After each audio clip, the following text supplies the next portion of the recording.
এই হাত তুমি কোন কাজে লাগাইলা? এই হাত তুমি কোন কাজে লাগাইলা? তোমার পা তুমি কোন কাজে লাগাইলা রে বাবা? আমার নবী কয় হাসরের ময়দানে তোমার গোটা অঙ্গ প্রত্যঙ্গের ব্যাপারে তোমারে প্রশ্ন করা হবে। ও আল্লাহর বান্দা, চোখ দিয়া কি কি দেখছো? হাত দিয়া কোন কোন অন্যায় করেছো? এই ব্যাপারে তোমারে প্রশ্ন করা হবে। কেউ বাঁচতে পারবা না।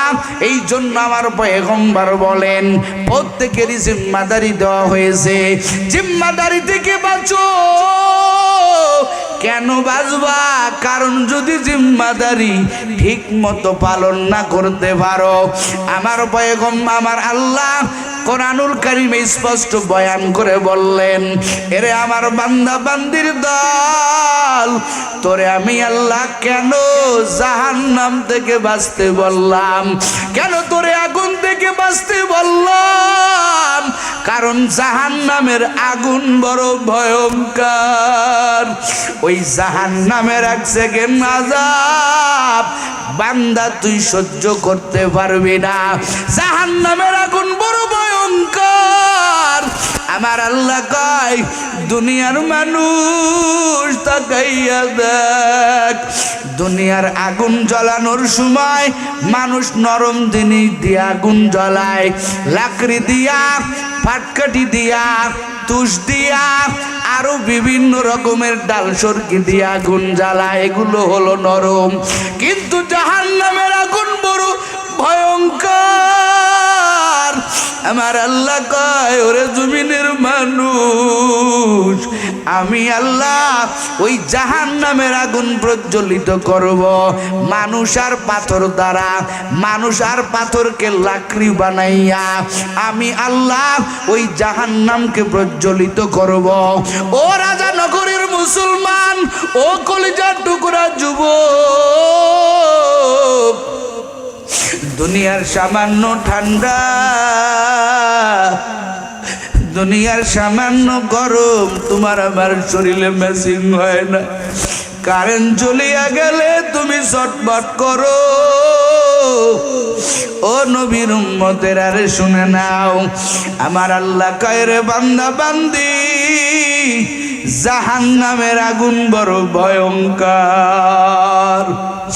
আলহাকুমুত তাকাসুর হাত্তা যুরতুমুল মাকাবির, কাল্লা সাউফা তা'লামুন সুম্মা কাল্লা সাউফা তা'লামুন, কাল্লা লাউ তা'লামুনা ইলমাল ইয়াকিন লাতারাবুন্নাল জাহিম।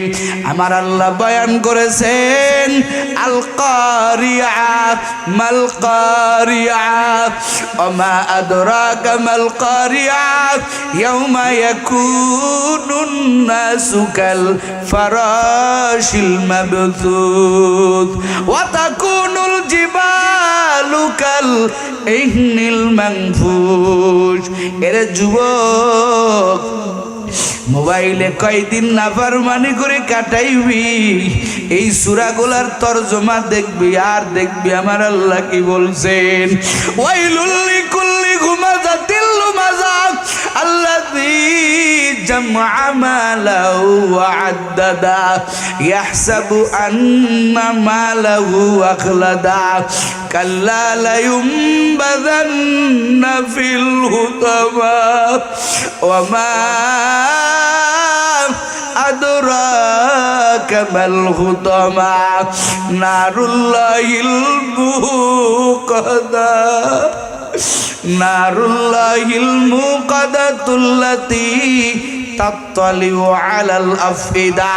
আমার আল্লাহ বয়ান করে বলে রে জমিনের মানুষের আরে, দুনিয়ার আগুন যেখানে লাগবে সেখানেই শুধু পুড়বে।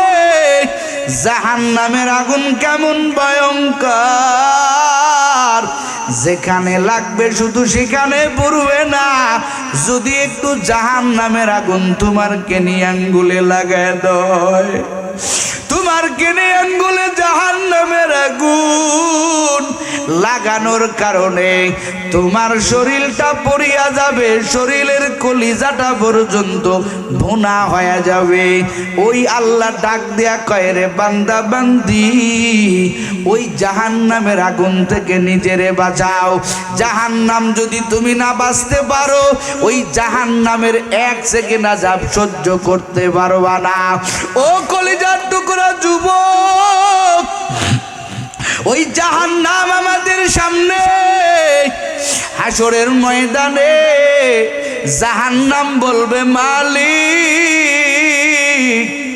ও দয়ার আল্লাহ, বেনামাজি গুনাহগার গুলো কই, ওই নাফরমান বান্দাগুলো আমার ভিতরে দাও।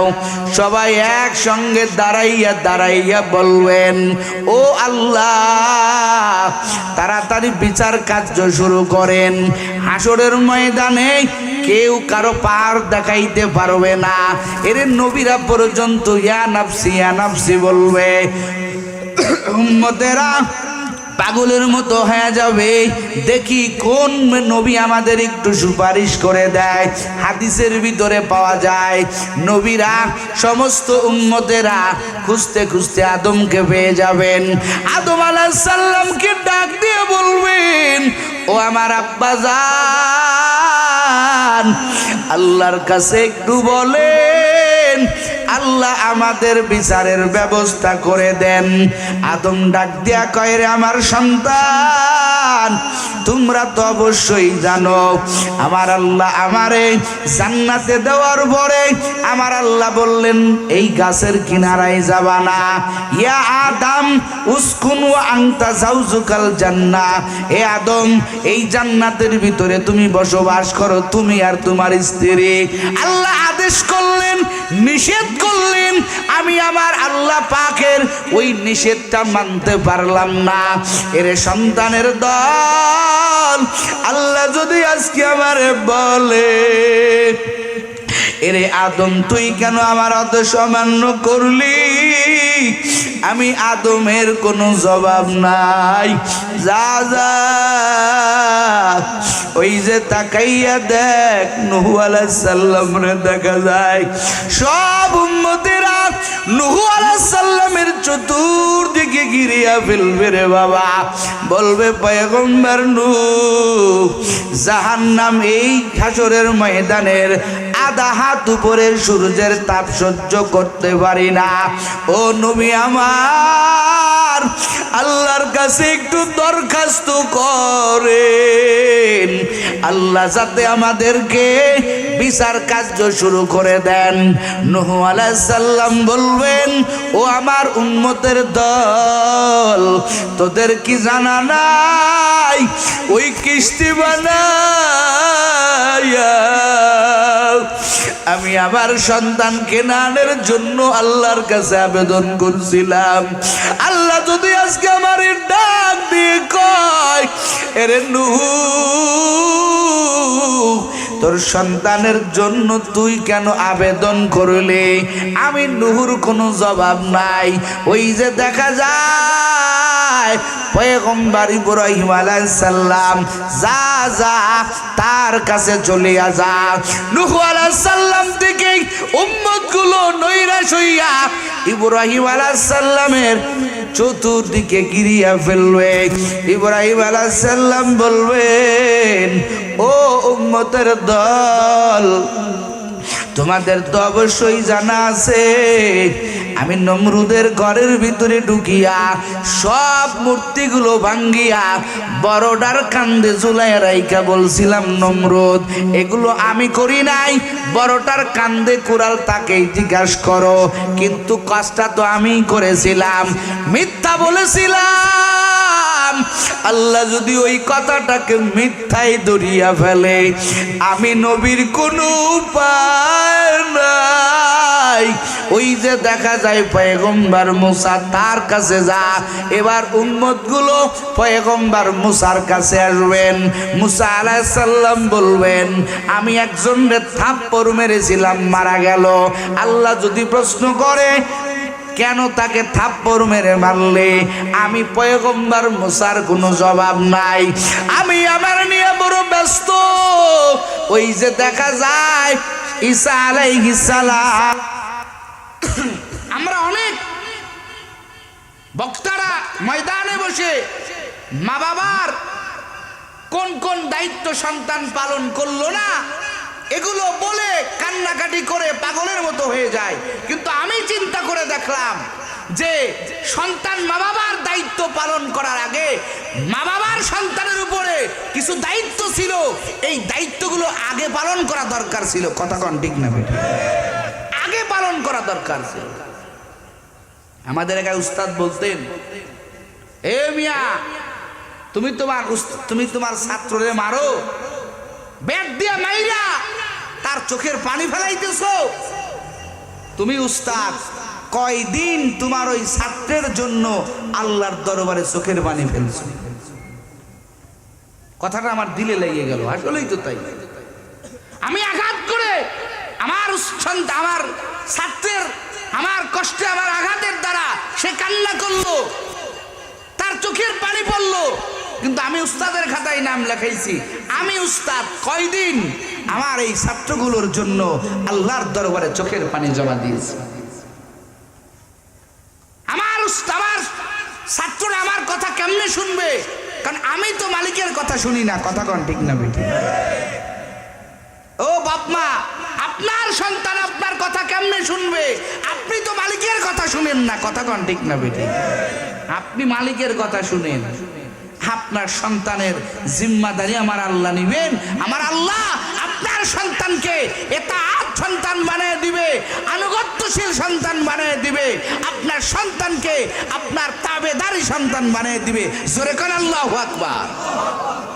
সেভাবে করে তুলেন। আজকে আমাদের সন্তানগুলো ভালো হবে, দিনদার হবে। কেমনে হবে? শুরুর থেকেই ভেজাল। কথা হয় না কেন?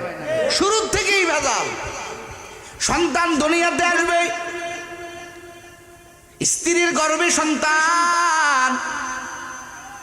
এরে নবীর উম্মতের দল ও পর্দার আড়ালের আম্মা জানেরা, সন্তান তোমার ছিল না, আমার আল্লাহ তোমার সন্তান দান করলেন পেটের ভিতরে। এই পেটের ভিতরে সন্তান তুমি নিয়া, ও আম্মা জান, তুমি খালি পেটে খালি পিঠে সব জায়গা দৌড়াইছো, তোমার পেট বড় পুরুষ দেখেছে। তুমি আজকে এই সন্তানটা পেটে নিয়া সন্ধ্যা থেকে নিয়ে 10টা পর্যন্ত টিভির সিরিয়ালে বসে থাকো। কথা কয় না কেন? তোমার সন্তানটা তোমার গর্ভে আসার পর, ও আম্মা জান, তুমি আজকে বেপরদায় চলো। তোমার সন্তানটাকে নিয়া তুমি আজকে বেপরদায় চলো। তুমি আজকে মিথ্যা কথা বলো, তোমার সন্তানটা নিয়া তুমি পেট পিট বাহির করিয়া দিয়া চলো। একবারও কোরআনের দিকে তাকাও না। ও মা, ও বাবা জান, ও কলিজার টুকরা আমার যুবকেরা, আমার মা বোনেরা যদি ওই একই সন্তানটা গর্ভে নিয়া আল্লাহর উপরে তাওয়াক্কুল করতো, আল্লাহর উপরে কান্না করতো, আল্লাহর কাছে দোয়া করতো, আল্লাহ একদিন তো আমার কিছুই ছিল না, এই সন্তানটা আপনি আমারে দান করেছেন, আল্লাহ গো আমার সন্তানকে নেককার বানায় দেন। আর যদি কোরআনের তেলাওয়াতের মাধ্যমে, ও আম্মা জান, আপনি যদি চলতেন, আপনার সন্তান জায়েদ খানের মতো ইমামদের গালি দিনেওয়ালা হতো না। কথা কন ঠিক না বেঠি? এ যুগে খেয়াল করেন, এ যুগে দেখবেন যারা ইমামদের গালি দেয়, মসজিদের মুয়াজ্জিনকে গালি দেয়, উলামায়ে কেরাম দেখলে মাথা নষ্ট। খোদার কসম দিয়া বলি, লিখে নিয়ে যাইতে পারেন, দেখবেন এই সন্তানগুলো তার মা গর্ভে নিয়া এইরকম অবস্থায় চলেছে, নাপাকি অবস্থায় চলেছে। কথা কন ঠিক না? বাস্তবতা মিলাই দেবেন, পরে তদবির করে পরে ভালো বানাইবেন কেমনে? খাজা মঈনুদ্দিন চিশতি রহমাতুল্লাহি আলাইহি একদিনকে বলতেছে, মা, হাজার হাজার মানুষ আমার হাতে বেদুর্মীরা কালেমা পড়ে মুসলমান হয়ে গেল। মা কায়ের মঈনুদ্দিন, এগুলো তোমার কৃতিত্ব হতে পারে না। এরে মঈনুদ্দিন, শোন তোর মার ঘটনা শোন। তুই যখন আমার পেটে আসছিলি, আমি তোর মা তোরে পেটে নিয়া আমি কোরআন খতম দিয়েছি। আমি শুধু সময় পাইলে কোরআনের তেলাওয়াত করেছি। ও মঈনুদ্দিন, তুই যখন দুনিয়াতে আসলি, আমি তোর মা এক বেলার জন্য বিনা অজুতে আমি তোর মা তোর একটুকু দুধ পান করাই নাই। যতবার দুধ পান করাইছি, ততবার অজু করে পবিত্রতা অর্জন করে আমি তোর মা তোকে দুধ পান করাইছি। আজকে 90,000 বেদরুমি কালেমা পড়ে মুসলমান হয়ে যায়, এটা তোমার কৃতিত্ব হতে পারে না। এর পিছনে তোর মা, আমি তোর মায়ের অবদান আছে। কথা কন ঠিক না বিঠি? মায়ের অবদান আছে। ও কলিজার টুকরা যুবক, ও আম্মা জানেরা, আজকে সন্তান ভালো হবে, সন্তান বাধ্য সন্তান হবে। আজকে সন্তান ভালো হবে, বাবা মার কথা শুনবে, সেই প্রক্রিয়া অনুযায়ী তোমার সন্তানকে সেভাবে তুমি করো নাই। কথা কন ঠিক না বেটি? ওলামায়ে কিরামের কাছে আসবেন, পরামর্শ নিবেন। হুজুর, আমার স্ত্রীর গর্ভে সন্তান, এখন আমার করণীয় কি, আমার স্ত্রীর করণীয় কি? কথা কয় না? একজন আলেমকে প্রশ্ন করবেন। আপনাদের একটা কত সুন্দর প্রতিষ্ঠান, আসবেন। দুনিয়ার লাইনে জমি জমা নিয়ে বিবাদে বললে কই যায়? কথা কয় না? কই যায়? উকিলের কাছে যায় না, মৌরির কাছে যায় না। হেইটা ঠিক বুঝতে পারেন, উকিল খুঁজতে পারেন। কোর্ট কাছারির সমস্যা, বারবার করে আপনি ওসি সাহেবের কাছে যাইতেছেন, বারবার দারোগার কাছে যাইতেছেন। ডাক্তারি সমস্যা, অসুস্থ অবস্থায় বারবার ডাক্তারের কাছে যাইতেছেন, বারবার আপনার সময় হাসপাতালে কাটতেছে। মিয়া, এগুলো ঠিক ঠিক করতে পারেন, কিন্তু আপনি আখিরাতের লাইনে আপনার কিছু কাজ করা দরকার। আপনার সন্তান আসবে, আপনি একটা বারের জন্য একটা আলেমকে প্রশ্ন করলেন না, হুজুর আমার স্ত্রীর গর্ভে সন্তান, স্ত্রীর করণীয় কি, আমার করণীয় কি? একটা বার আপনার এই প্রশ্ন আসলো না। কথা কন ঠিক না বেটি? হুজুররা দুনিয়ার পাগল না? উলামায়ে কিরামের কাছে আসবেন। বহু আল্লাহর বান্দা আছে, কিছুই জানে না, কিন্তু একটা কাজ উলামায়ে কিরামের পরামর্শ ছাড়া করে না। আছে না নাই? কথা কান আছে না নাই? এখন তো কত সুযোগ, গ্রামে গ্রামে মাদ্রাসা, অলিতে গলিতে উলামায়ে কিরাম, পাইলেই চাইলেই একটা মাসালার সমাধান। আমি এভাবে চলবো, আমি খানা খাইবো কিভাবে, আমি চলবো কিভাবে, আমি যাইবো কিভাবে, সব কিছু আপনি একটা আলেমের কাছ থেকে পূর্ণাঙ্গ পরামর্শ নিয়ে চলতে পারেন। কথা কন ঠিক না বেটি?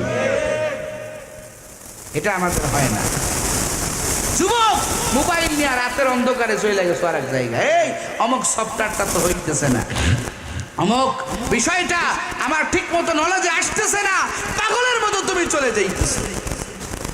যুবক, তোমার মতো আমিও যুবক, ইচ্ছা করলেই তুমিও মালিককে পাইতে পারতে, মালিককে চিনতে পারতে।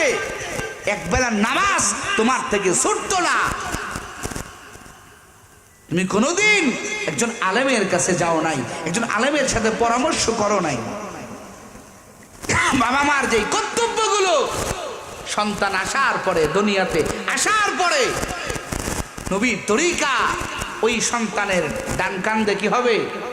ডান কানে কি হবে? আজান হবে, বাম কানে একামত হবে। কয়জন করছেন একামত? কয়জন করছেন? খোদার কসম দিয়া বলি, যারাই আজকে পৃথিবীতে এই জমিনের ভিতরে আল্লাহকে গালি দেয়, নবীর চরিত্রের ব্যাপারে আঙ্গুল তোলে, খোদার কসম দিয়া বললাম, একবার না, দুইবার না, তিনবার বললাম, তালাশ করে দেখেন ওই সন্তানের ওই জন্মের সময় ডান কানে আজানের একামত আজান লাগে নাই, বাম কানে একামতের ধ্বনি লাগে নাই। কথা কন ঠিক না বেঠি? লাগে নাই? তালাশ করে দেখেন, অনেক দামি আপনার সন্তানের কানে আল্লাহর তাওহীদের বাণী চলবে, আল্লাহর বরত্বের কথাগুলো কানে ঢুকবে। সর্বপ্রথম আপনার সন্তান জমিনে আসার পরে যখন আল্লাহর একাত্মবাদের বাণী আপনার সন্তান শুনবে, ওই সন্তান কোনোদিনও আল্লাহকে গালি দিতে পারে না। কথা কন ঠিক না বেঠিক? ওই সন্তান কখনো রসুলের চরিত্র নিয়ে কথা বলতে পারে না। কথা কন ঠিক না বেঠিক?